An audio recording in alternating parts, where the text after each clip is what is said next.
Start करते हैं class phycomycetes. Phycomycetes को बच्चों कंजुगेशन फंजाई के नाम से भी जानते हैं। Conjugation fungi, clear? तो ये नाम याद रखेंगे आप लोग, कंजुगेशन फंजाई। अब बात करते हैं सबसे पहले इसके एग्जाम्पल्स की कि हमारे इस क्लास में कौन कौन से फंजाई को इंक्लूड किया गया है। तो नाम याद रखने हैं हमें, Mucor, Rhizopus and Albugo. Clear?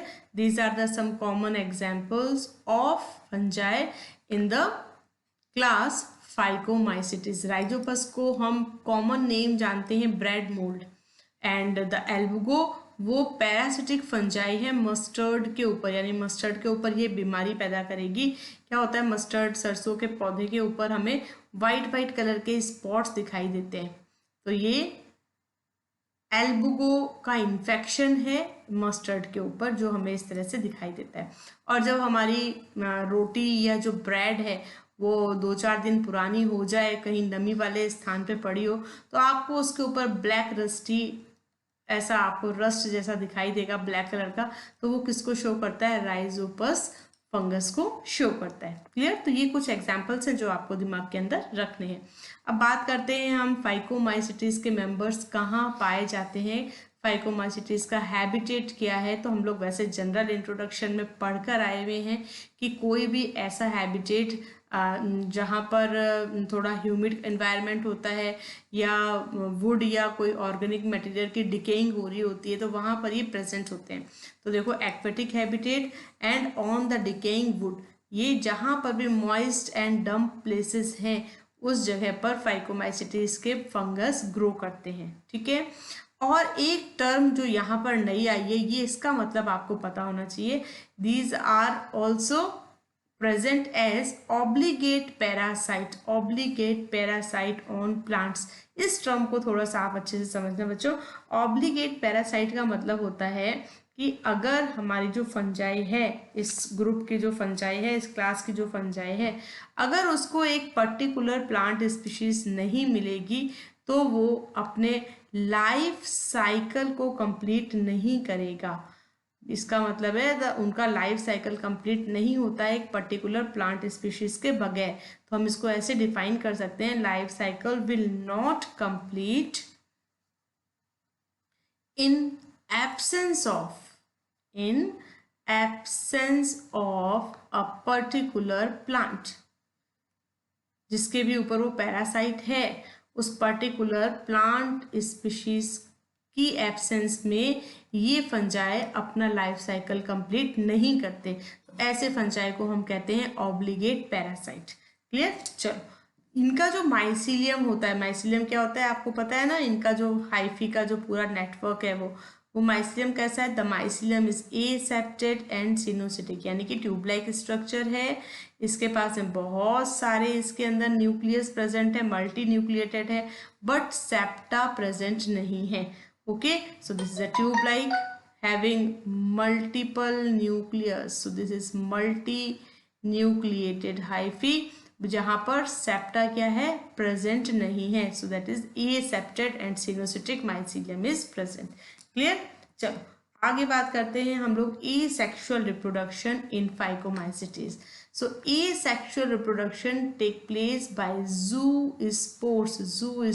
Last class में मैंने आपको बताया था ज़ूस्पोर्स कैसे होते हैं, मोटाइल होते हैं, यानी कि इनके पास कुछ फ्लैजिला टाइप ऑर्गन्स प्रेजेंट है जिसकी हेल्प से ये लोग मूवमेंट शो करते हैं। And secondly by aplanospores. Aplanospores कैसे होते हैं, दे आर नॉन मोटाइल, यानी कि एसेक्सुअल रिप्रोडक्शन के लिए इनके पास में एसेक्सुअल रिप्रोडक्शन जो हो रहा है उसमें ये दो तरह के स्पोर्स प्रोड्यूस कर रहे हैं, ज़ूस्पोर्स एंड एप्लेनोस्पोर्स। अब ये स्पोर्स प्रोड्यूस कहाँ होते हैं, तो बच्चों दीज आर प्रोड्यूस्ड एंडोजीनसली, यानी कि क्या हो रहा है, जैसे ये हमारा फंगस का माइसीलियम है, तो यहाँ पर एक स्पोरेंजिया डेवलप होगी इस तरह से, दिस इज अ स्पोरेंजिया, और इस स्पोरेंजिया के अंदर बहुत सारे स्पोर्स का डेवलपमेंट होगा इस तरह से। ठीक है? तो स्पोरेंजिया है, स्पोरेंजिया के अंदर एंडोजीनसली, यानी कि इसके अंदर एंडोजीनसली, ठीक है, अंदर की तरफ बहुत सारे स्पोर्स प्रोड्यूस हो रहे हैं और ये जब स्पोर्स बाहर रिलीज होते हैं तो ये आगे डिस्पर्स होंगे और ये जर्मिनेट करके न्यू माइसीलियम को या न्यू फंगल बॉडी को डेवलप करेंगे, ठीक है। अब ये जो स्पोर्स यहाँ डेवलप हो रहे हैं वो स्पोर्स दो तरह के हो सकते हैं। Number first, they may be zoospores, मतलब उनके पास में कुछ फ्लैजिला लाइक स्ट्रक्चर्स प्रेजेंट होंगे जिसकी हेल्प से वो लोग मूवमेंट शो करेंगे। या फिर ये स्पोर्स कैसे हो सकते हैं, एप्लेनो स्पोर्स, यानी कि उनके पास में मूवमेंट के लिए कोई भी स्पेशल ऑर्गन प्रेजेंट नहीं है। क्लियर। तो ए सेक्सुअल रिप्रोडक्शन कहाँ हो रहा है, एंडोजिनसली। एंडोजिनसली किसके अंदर हो रहा है, स्पोरेंजियम के अंदर हो रहा है और स्पोर्स जो बन रहे हैं वो दो तरह के बन रहे हैं। This is all about the asexual reproduction in phycomycetes. अब बात करते हैं सेक्सुअल रिप्रोडक्शन की। Sexual reproduction take place by fusion. Sexual reproduction है तो पक्की बात है, हमें पता है कि दो तरह के गैमेट्स फ्यूज होंगे, तो fusion of two type of gametes. अब यहाँ पर बच्चों दो कंडीशंस हो सकती हैं। पहली कंडीशन है द गैमेट में भी isogamous, means they are similar in morphology. तो फर्स्ट कंडीशन को देखो मैं कुछ इस तरह से बना रही हूँ कि भाई ये एक गैमेट है और ये दूसरा गैमेट है, ओके। बट दोनों गैमेट कैसे हैं, दे आर मॉर्फोलॉजिकली, यानी कि देखने में बिल्कुल एक जैसे दिखेंगे। So this condition is known as isogamous. तो आइसोगैमस, ठीक है, this is the gamete 1A and this is the gamete B। Second condition क्या हो सकती है कि ये गैमेट्स कैसे होंगे, डिसिमिलर। डिसिमिलर में क्या होगा कि एक गैमेट साइज में बड़ा होगा और दूसरा गैमेट साइज में बहुत छोटा होगा, या हो सकता है कि इसका जो दूसरा गैमेट है उसका साइज कुछ अलग तरह का हो, ठीक है। तो इस तरह से तो शेप कुछ अलग हो सकता है, साइज अलग हो सकता है। कुल मिला के दोनों जो गैमेट हैं A एंड B, वो दोनों गैमेट अलग अलग होंगे मॉर्फोलॉजिकली, हमें देखने में बिल्कुल अलग दिखाई देंगे। तो क्या होगा, इसमें से चाहे कोई भी कंडीशन हो, चाहे वो आइसोगैमस कंडीशन हो, चाहे वो एन आइसोगैमस कंडीशन हो, अल्टीमेटली क्या होगा, ये दोनों गैमेट्स फ्यूज हो जाएंगे और फ्यूज होने के बाद में एक जाइगोस्पोर का डेवलपमेंट होगा। This is zygospore. जाइगोस्पोर का प्लॉइडी लेवल क्या है, ये डिप्लॉइड है। अब ये जाइगोस्पोर क्या करता है फर्दर बच्चों, ये जर्मिनेट करता है और ये जर्मिनेट करके एक छोटा सा माइसीलियम बनाता है। This mycelium is known as promycelium. अब यहाँ पर ये जो डिप्लॉइड न्यूक्लियस है, इस डिप्लॉइड न्यूक्लियस के अंदर रिडक्शन डिवीजन होगा, यानी कि मियोसिस होगा। और रिडक्शन डिवीजन से इसके कैसे कितने न्यूक्लियस बन जाएंगे, 4 न्यूक्लियस बन जाएंगे, ठीक है, 4 हैप्लॉइड न्यूक्लियस बन जाएंगे। ये सारे न्यूक्लियस कैसे बन गए, हमारे हैप्लॉइड न्यूक्लियस बन गए। अब ये जो प्रोमाइसीलियम है, इस प्रोमाइसीलियम के ऊपर एक स्पोरेंजिया डेवलप होती है इस तरह से, ठीक है। और हमारे पास ये जो 4 हैप्लॉइड न्यूक्लियस बने थे, ये हैप्लॉइड न्यूक्लियस के अंदर अब माइटोटिक डिविजन्स होते हैं, माइटोटिक डिविजन्स। और माइटोटिक डिवीजन से क्या होगा, 4 न्यूक्लियस अपनी नंबर को इंक्रीज करेंगे तो बहुत सारे न्यूक्लियस बन जाएंगे। और ये जो हमारी यहाँ पर स्पोरेंजिया बनी है, इस स्पोरेंजिया के अंदर बहुत सारे हैप्लॉइड स्पोर्स डेवलप हो जाएंगे, क्लियर। और फिर ये स्पोर्स जब डिस्पर्स होंगे तो वो वापस हैप्लॉइड माइसीलियम को डेवलप करेंगे। आई बात समझ में। तो सेक्सुअल रिप्रोडक्शन कैसे हो रहा है, it takes place by fusion of 2 gametes. Gametes they may be isogamous, means morphologically similar, और they may be dissimilar, that is anisogamous, anisogamous, clear. तो जो दो तरह के गैमेट्स हैं उनके बीच में फ्यूजन होगा। फ्यूजन का रिजल्ट क्या होगा, डिप्लॉइड जाइगोस्पोर। डिप्लॉइड जाइगोस्पोर से एक छोटा सा प्रोमाइसीलियम बनेगा, मियोसिस होगा, रिडक्शन डिवीजन, हैप्लॉइड न्यूक्लियस बनेंगे। और ये जो प्रोमाइसीलियम है ये एक स्पोरेंजिया डेवलप करेगा जिसके अंदर बहुत सारे हैप्लॉइड स्पोर्स प्रेजेंट होंगे, और जब ये हैप्लॉइड स्पोर डिस्पर्स होंगे तो ये माइसीलियम, हैप्लॉइड माइसीलियम को डेवलप करेंगे। क्लियर? तो ये था हमारा फाइकोमाइसिटीज, जिसमें हमने क्या क्या चीजें कवर करी। फाइकोमाइसिटीज के एग्जाम्पल्स, इसका habitat, then the mycelium, mycelium के क्या फीचर्स हैं, then the asexual reproduction and the sexual reproduction. Clear? चलो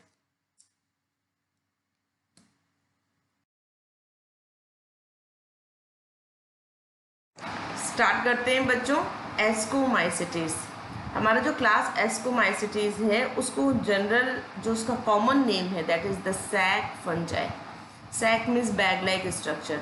तो यहाँ पर इस फंजाई के अंदर क्या होता है, फ्रूटिंग बॉडीज डेवलप होती हैं और उन फ्रूटिंग बॉडीज़ के अंदर बैग लाइक स्ट्रक्चर्स प्रेजेंट होते हैं और इसके अंदर स्पोर्स का डेवलपमेंट होता है। ठीक है, इसलिए इसको हम क्या कहते हैं, सैक फंजाई।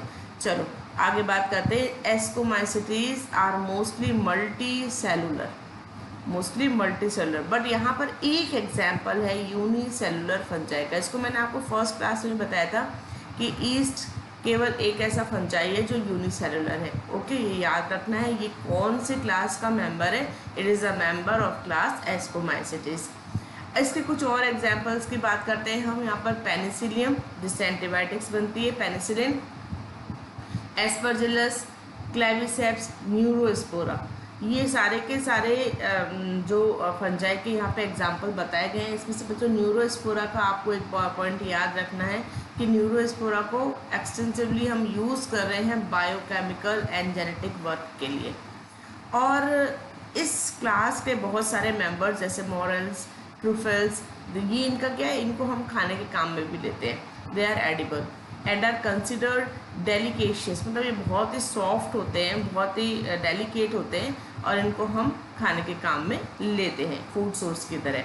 ठीक है, तो ये कुछ एग्जाम्पल्स थे हमारी क्लास एस्कोमाइसिटीज के। कुछ नाम आपको याद रखने हैं कि इसके मेंबर कौन कौन है। पेनिसिलियम, ईस्ट इसको सैकरोमाइसिस कहते हैं, एस्परजिलस, क्लेविसेप्स, न्यूरोस्पोरा, ये कुछ आपको नाम याद रखने हैं। चलो अब बात करते हैं इनकी कैसा इनका हैबिट होता है। तो they are saprophytic, decomposers, parasitic. ये तीनों टर्म आपको पता है जो हम लोग पहली क्लास में डिस्कस कर चुके हैं। सैप्रोफाइट्स मीन्स फूड सोर्स क्या हो गया, डेड ऑर्गेनिक मैटर। ये डिकम्पोजर्स है क्योंकि डेड ऑर्गेनिक मैटर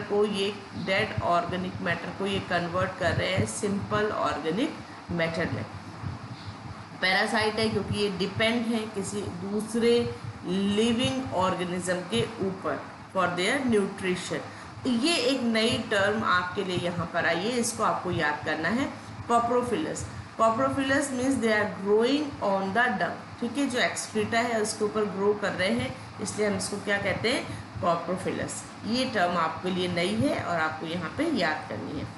माइसीलियम कैसा होता है, माइसीलियम इज ब्रांच्ड कुछ इस तरह से, और उसके साथ ही साथ ब्रांचिंग के साथ ही साथ इसमें सेप्टा भी प्रेजेंट है, सिनोसिटिक नहीं है, सो इट इज सेप्टेड।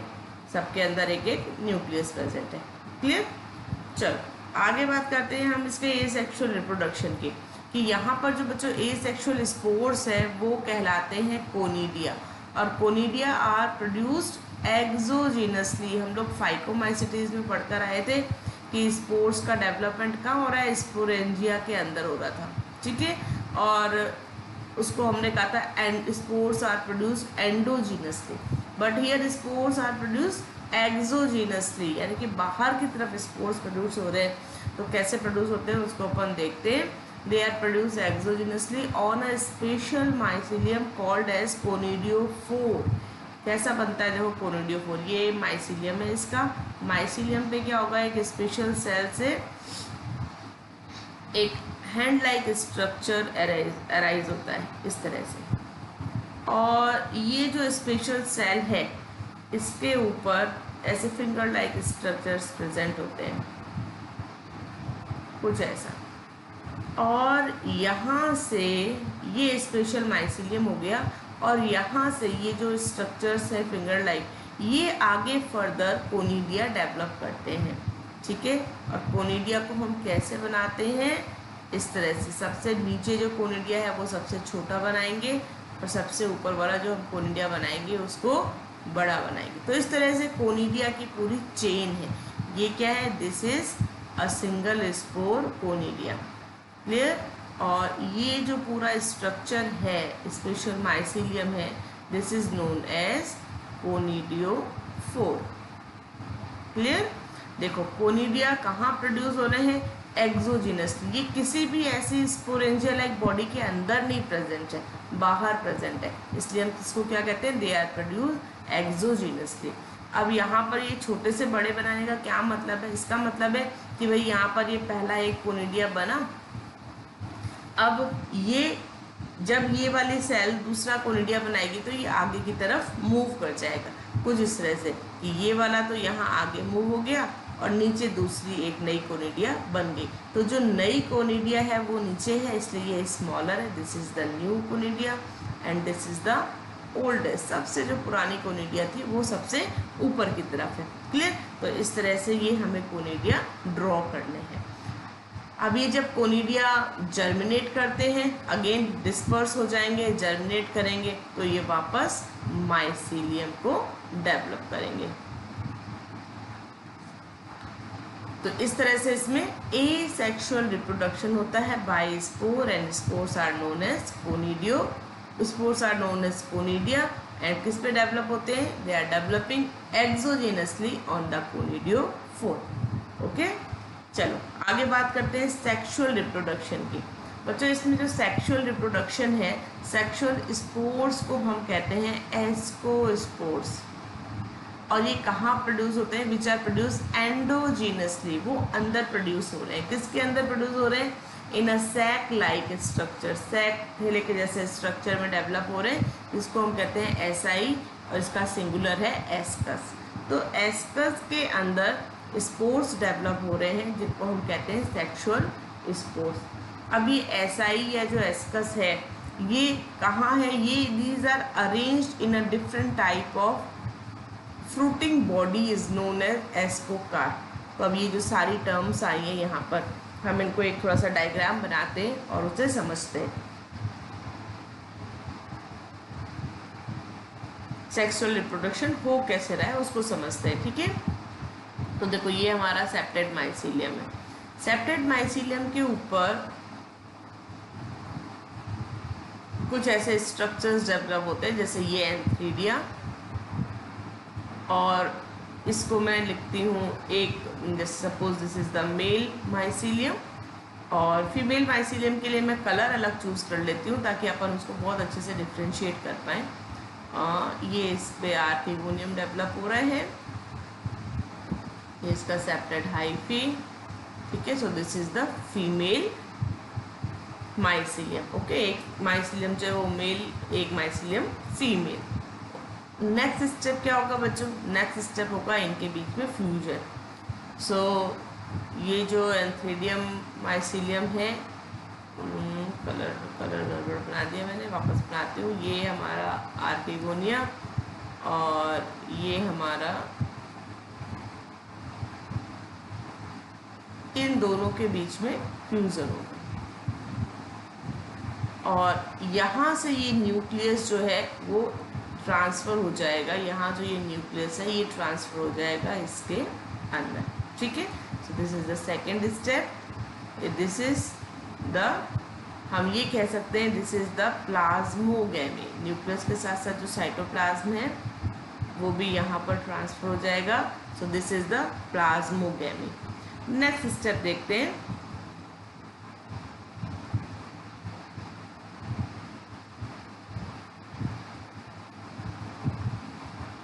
यहाँ पर हमारे पास अब दो न्यूक्लियस आ गए हैं, एक ये और एक, क्लियर। अब ये कौन सी स्टेज है, this is dikaryotic stage, dikaryotic stage और डाइकैरियोटिक फेज। अब ये फेज क्या होती है आपको पता है, मतलब यहाँ पर प्लाज्मोगैमी के जस्ट बाद में कैरियोगैमी नहीं हुआ, न्यूक्लियस का फ्यूजन नहीं हुआ, और ये हमें एक डाइकैरियोटिक फेज मिली है। अब यहाँ से क्या होता है बच्चों, ये जो माइसीलियम है डाइकैरियोटिक फेज में, ये थोड़े टाइम तक ऐसे ही रहता है, यानी कि ये जो सेल है ये डिवाइड करेगी और एक डाइकैरियोटिक माइसीलियम को डेवलप कर देगी। अब यहाँ पर ये जो माइसीलियम डेवलप हो रहा है, इसकी सारी सेल्स के अंदर 2 न्यूक्लियस पड़े हुए रहेंगे, ठीक है। अभी न्यूक्लियस का फ्यूजन नहीं हुआ, तो ये हो गई डाइकैरियोटिक फेज, ये हो गया डाइकैरियोटिक माइसीलियम। अब ये जो डाइकैरियोटिक माइसीलियम है ये फर्दर एक फ्रूटिंग बॉडी बनाता है, ठीक है। ये क्या बनाता है, ये एक फ्रूटिंग बॉडी को डेवलप करता है। तो फ्रूटिंग बॉडी हमें कैसे दिखाई देती है, फ्रूटिंग बॉडी हमें कुछ इस तरह से दिखाई देती है, एक कप लाइक स्ट्रक्चर दिखाई देता है, इस तरह से पूरा ये एक कप लाइक स्ट्रक्चर डेवलप होता है। अब इस स्ट्रक्चर के अंदर क्या है, ये हमारा डाइकैरियोटिक माइसीलियम है जिसने ये स्ट्रक्चर बनाया है, और यहाँ पर इस माइसीलियम से इस तरह के बैग लाइक स्ट्रक्चर्स डेवलप होते हैं। बहुत सारे स्ट्रक्चर्स ऐसे यहाँ पर अंदर अरेंज होंगे, और इन स्ट्रक्चर्स के अंदर हमारे पास में ये 2 न्यूक्लियस प्रेजेंट है। क्लियर? तो ये है फ्रूटिंग बॉडी। मैं आपको यहाँ पर एक टाइप का फ्रूटिंग बॉडी बता रही हूँ, ऐसे बहुत से डिफरेंट टाइप के फ्रूटिंग बॉडीज डेवलप होते हैं। सो ये पूरा क्या है, दिस इज एस्कोकार्प, ठीक है। और एस्कोकार्प के अंदर ये जो हमें बहुत सारे बैग लाइक स्ट्रक्चर्स दिखाई दे रहे हैं, ये एसाई है, और सिंगल को हम क्या कहते हैं, एस्कस, ठीक है। अब ये एस्कस के अंदर क्या बनेगा, एस्कोस्पोर। तो हम अगला स्टेप देखने जा रहे हैं कि भाई एस्कस एस्कोस्पोर कैसे बनाता है। तो ये ज़रा अपन देखते हैं। अब मैं यहाँ से आपको ना एक सिंगल एस्कस को दिखाऊंगी। ये एक सिंगल मेरा एस्कस है, ठीक है। ये कहाँ लगा हुआ है, ये हमारे इस माइसीलियम के ऊपर लगा हुआ है,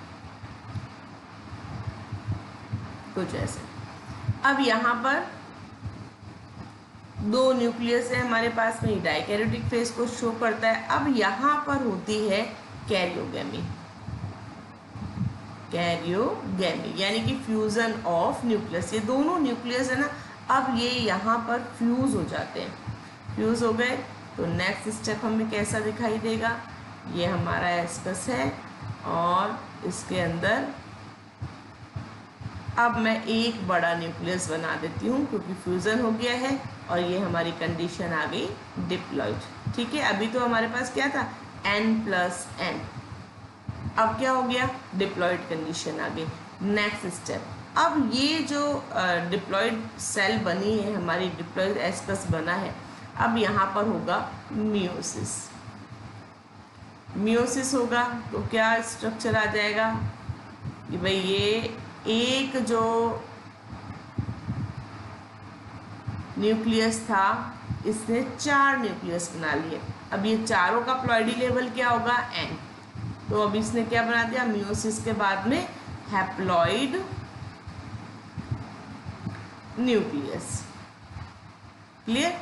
अब इस मियोसिस के बाद में एक माइटोसिस भी होता है, जहाँ पर प्लॉइडी लेवल में तो कोई चेंज नहीं आएगा, लेकिन नंबर इंक्रीज हो जाएंगे, नंबर डबल हो जाएंगे। तो जहाँ हमारे पास एक एस्कस के अंदर 4 स्पोर प्रेजेंट थे, अब हमारे पास उस एस्कस के अंदर 8 स्पोर्स हो जाएंगे। 1 2 3 4 5 6 7 8। सो ये बन गए 8 एस्को स्पोर्स। ये मैंने अभी जैसे आपको न्यूक्लियस बताए है ना, एक्चुअली ये न्यूक्लियस नहीं है, ये क्या है, सेल का डिवीजन हुआ है ऐसे।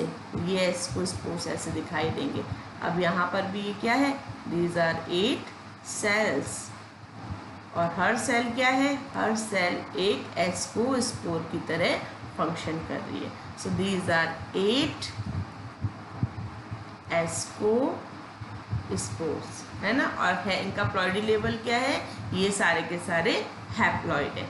तो इस तरह से बच्चों सेक्सुअल रिप्रोडक्शन होता है हमारे एस्कोमाइसेटीज में। क्लियर, समझ में आ गया। प्लाज्मोगैमी हो रहा है। प्लाज्मोगैमी के बाद में एक डाइकैरियोटिक फेज थोड़े लंबे समय तक चलती है।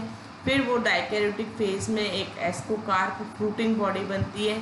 फ्रूटिंग बॉडी के अंदर क्या हो रहा है, एस्कस बन रहे हैं, जहाँ कैरियोगैमी होता है, मियोसिस होता है, माइटोसिस होता है एक, और हमारे पास 8 एस्कोस्पोर्स डेवलप होते हैं। क्लियर, तो ये था हमारा क्लास एस्कोमाइसिटिस।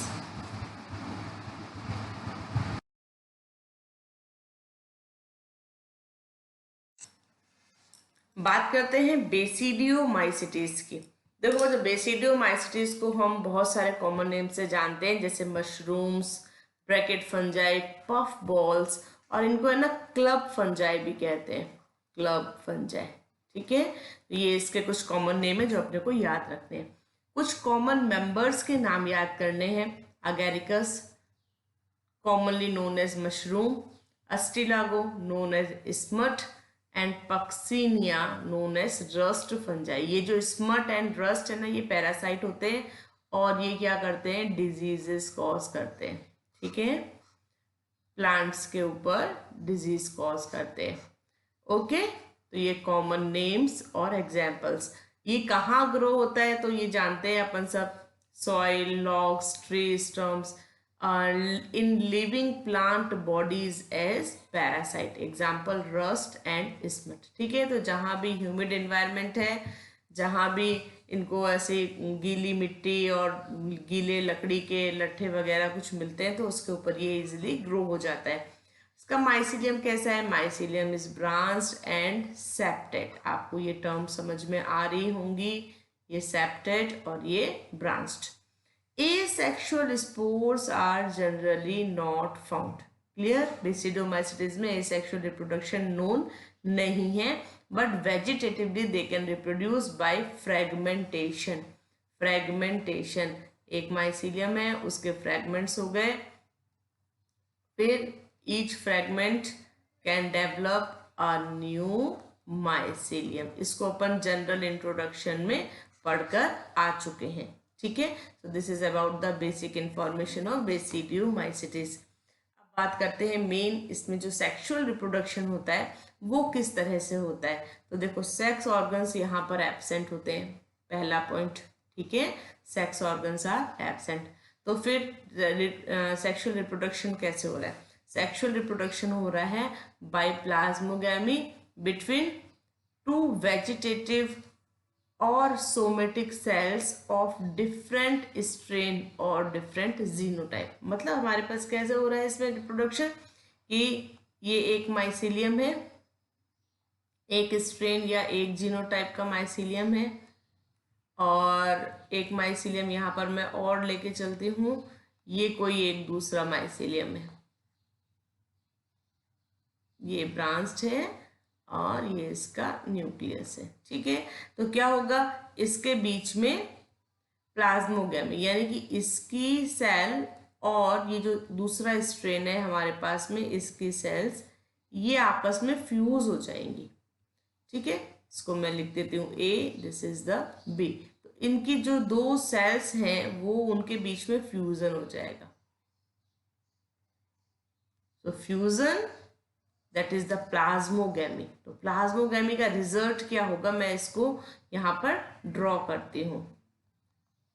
एक सेल बनी, इस सेल के अंदर हमारे पास में दोनों स्ट्रेन के न्यूक्लियस प्रेजेंट है।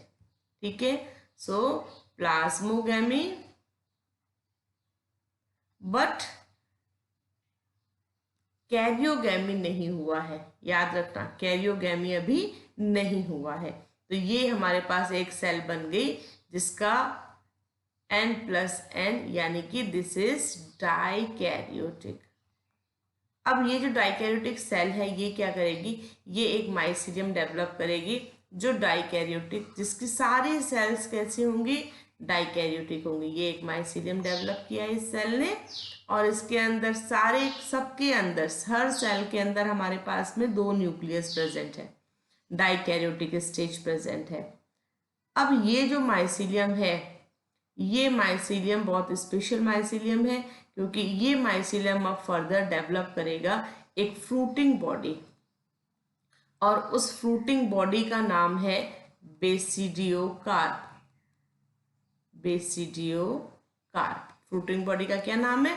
Fruiting body known as basidiocarp. इस बेसिडियोकार्प के अंदर बहुत सारे बेसिडियम अरेंज होंगे, बहुत सारे बेसिडियम अरेंज होंगे।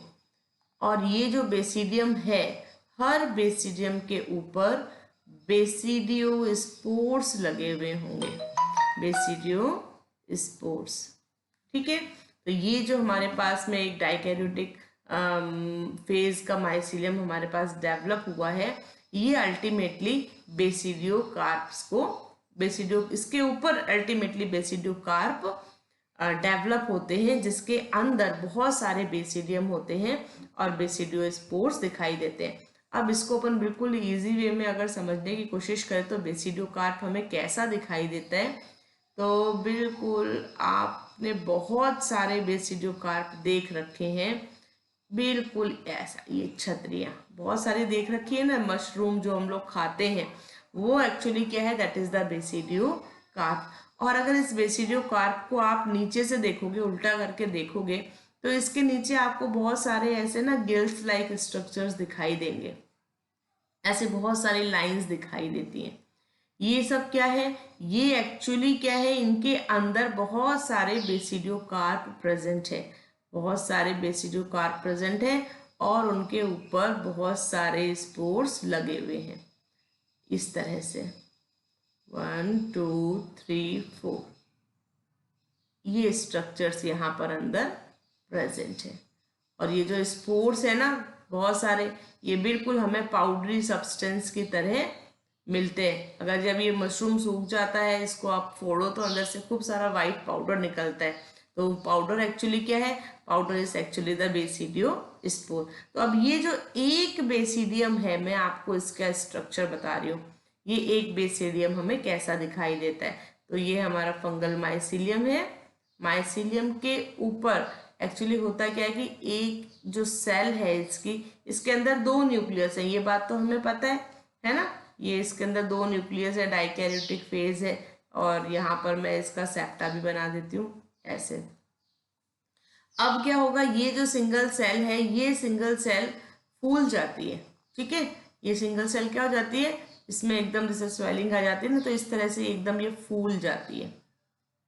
तो ये जो हमारा ऐसा डाइकैरियोटिक फेज वाला माइसीलियम है, इसकी सारी सेल्स, जो सारी सेल्स हैं, ये सारी सेल्स इस तरह से फूल जाती हैं, और फूल के जो स्ट्रक्चर बनाती हैं वो कहलाता है बेसिडियम।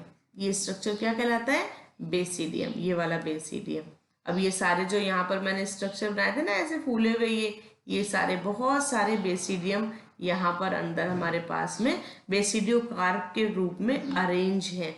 अब यहाँ पर हमारे पास 2 न्यूक्लियस हैं, ये डाइकैरियोटिक फेज है अभी तक भी। अब इस स्टेज में बच्चों क्या होता है, अब इस स्टेज में यहाँ पर होती है कैरियोगैमी। ठीक है, यानी कि डाइकैरियोटिक फेज काफी लंबे समय तक रह रही है, माइसीलियम बन रहा है एक, और उसके बाद में वहां पर फ्रूटिंग बॉडी डेवलप हो रही है। फ्रूटिंग बॉडी के अंदर बहुत सारे हमारे पास में बेसिडियम है। ठीक है, ये हमारा क्या है? बेसिडियम, एक सिंगल, ठीक है, बेसिडियम है। कैरियोगैमी हो गई, तो कैरियोगैमी के बाद में हमें ये कैसा दिखाई देगा, यानी कि हमने यहाँ पर न्यूक्लियस को फ्यूज कर दिया। मैं इसको एक बड़ा न्यूक्लियस बना देती हूँ। ये हो गई हमारी डिप्लॉइड फेज। अब इसमें डिप्लॉइड फेज के तुरंत बाद में यहाँ बच्चों क्या होता है, ये जो न्यूक्लियस है हमारा, ये डिवाइड हो जाता है, मियोसिस हो जाता है। मियोसिस हो गया, रिडक्शन डिवीजन हो गया। रिडक्शन डिवीजन के बाद में हमें स्ट्रक्चर कैसा दिखाई देता है बेसिडियम का, तो कुछ इस तरह से, ये हमारी एक स्वेलन सेल टाइप स्ट्रक्चर है, और ये यहाँ इसके ऊपर हमें 4 इनलार्जमेंट दिखाई देते हैं, बर्ड लाइक स्ट्रक्चर दिखाई देते हैं, और सबके अंदर हमारे पास में एक एक हैप्लॉइड न्यूक्लियस है, हैप्लॉइड न्यूक्लियस है। अब ये स्ट्रक्चर क्या है हमारा? बेसिडियम।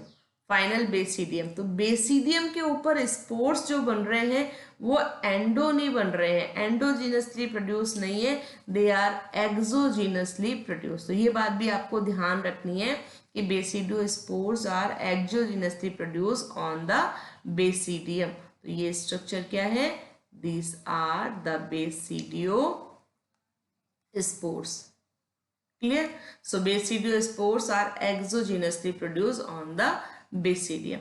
अब ये इस तरह से बहुत सारे जो बेसिडियम हैं और उनके ऊपर लगे हुए बेसिडियो स्पोर्स, ये बेसिडियम और ये इसके ऊपर डेवलप बेसिडियो स्पोर्स, ये सारे के सारे इस बेसिडियो कार्प के अंदर अरेंज रहते हैं। क्लियर? और जब इसका डिस्पर्सल हो जाता है, बेसिडियो स्पोर डिस्पर्स हो जाते हैं, ये हैप्लॉइड है और ये अगेन जर्मिनेट करके कैसा माइसिलियम बनाएंगे, हैप्लॉइड माइसिलियम बनाएंगे। यानी कि जो मेन प्लांट की बॉडी है, इस मेन फंजाई की बॉडी है, उसको ये डेवलप करेंगे, हैप्लॉइड माइसिलियम। क्लियर? तो ये था बेसिडियोमाइसिटीज के अंदर सेक्सुअल रिप्रोडक्शन। क्लियर? तो क्या है इसमें स्पेशलिटी, क्या है, प्लाज्मोगैमी हो रही है, कोई सेक्स ऑर्गन प्रेजेंट नहीं है। प्लाज्मोगैमी के बाद में तुरंत कैरियोगैमी नहीं होती है, डाइकैरियोटिक फेज एग्जिस्ट करता है। डाइकैरियोटिक फेज में हमें एक डाइकैरियोटिक माइसिलियम बनता है which give rise to basidium, और बेसिडियम के अंदर कैरियोगैमी भी होता है, मियोसिस भी होता है। And after meiosis, the basidium produce basidiospores which are exogenously produced. और सारे के सारे जो बेसिडिया हैं that are arranged in a fruiting body called as basidiocarp.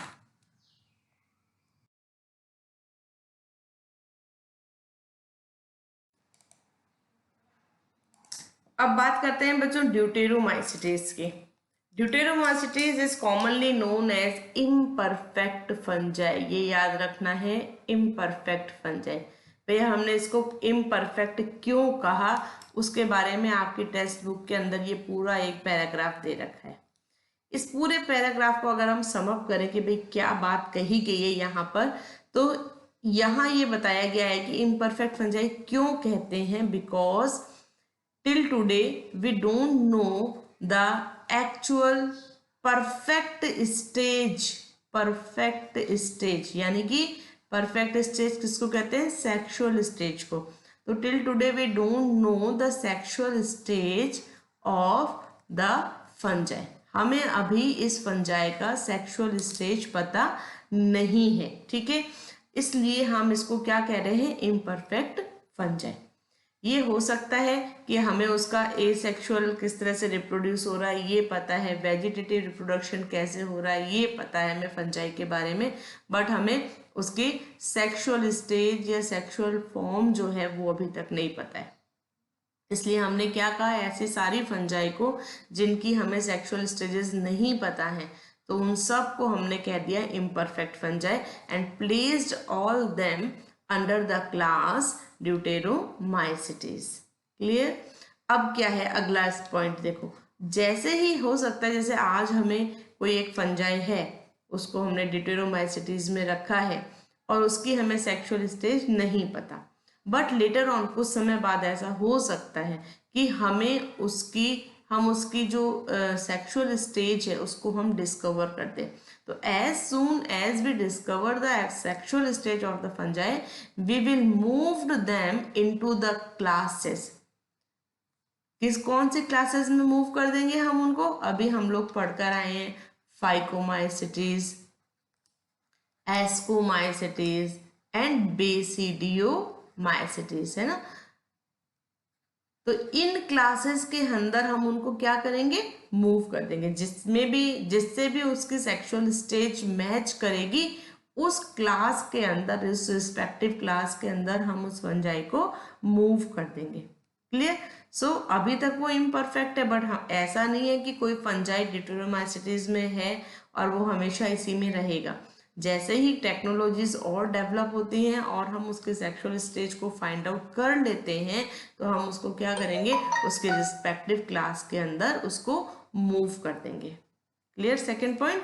चलो देखो थर्ड पॉइंट और देखो यहाँ क्या बात बताई जा रही है। ऐसा भी पॉसिबल है, it is also possible that the asexual and vegetative stage have been given one name. हमने asexual और vegetative stage को एक नाम दे दिया, फंजाई को एक नाम दे दिया और उसको हमने कहाँ रख दिया, and placed under Deuteromycetes. और उसकी सेक्सुअल स्टेज हमें पता है फंजाई की, और उस सेक्सुअल स्टेज के बेस पे उसी फंजाई को हमने किसी दूसरी क्लास में रख दिया। ठीक है, इसको समझना। हमारे पास फंजाई क्या है, हमारे पास कोई सपोज फंजाई ए है। अब हमें इस फंजाई का सेक्सुअल स्टेज भी पता चल गई और हमने उसको अकॉर्डिंगली किसी एक क्लास में, सपोज मैं यहाँ लिख देती हूँ एस्कोमाइसिटीज, हमने उसको एस्कोमाइसिटीज में प्लेस कर दिया। इसी फंजाई का हमें एसेक्सुअल स्टेज भी पता है, वेजिटेटिव स्टेज भी पता है, लेकिन फिर भी हमने इसको ड्यूटेरोमाइसिटीज में रख दिया। क्यों रख दिया? क्योंकि still we don't know the link between these two stages. हमें ना लिंक पता नहीं चल रहा कि भाई सेम स्पीशीज की ही ये दोनों जो है स्टेजेस हमें दिखाई दे रही हैं। ये सेक्सुअल स्टेज भी फंजाई ए की ही दिख रही है और सेक्सुअल स्टेज भी फंजाई ए की ही दिख रही है। ऐसा लिंक हम लोग इस्टेब्लिश नहीं कर पा रहे। ठीक है, ऐसा लिंक हमें पता नहीं चला, यानी कि हम फंजाई ए को दो डिफरेंट रूप में देख रहे हैं, दो डिफरेंट फॉर्म्स में देख रहे हैं, और हम इन दोनों को आइडेंटिफाई नहीं कर सक रहे कि भाई ये दोनों एक सिंगल फंजाई की डिफरेंट फॉर्म्स हैं। क्लियर? इसलिए अभी हमने इसको ड्यूटेरोमाइसिटीज के अंदर रखा हुआ है।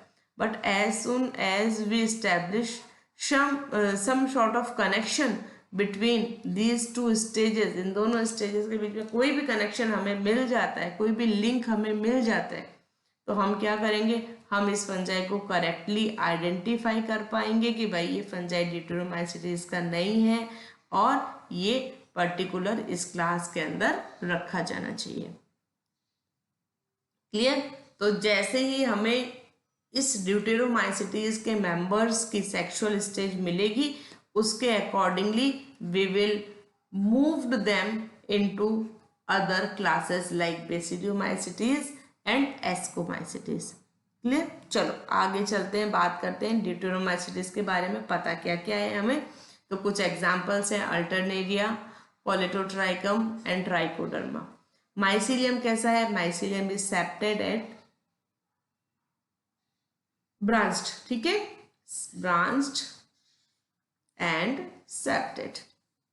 Some members are saprophytes, some are parasites and a large number are decomposers, जो क्या कर रहे हैं, they help in mineral cycling. अब ये सारी टर्म्स आपको अच्छी तरह से पता है। Okay, Deuteromycetes they reproduce asexually by conidia. Conidia क्या होता है ये भी अभी आपको अच्छी तरह से पता है ना, भूल तो नहीं गए?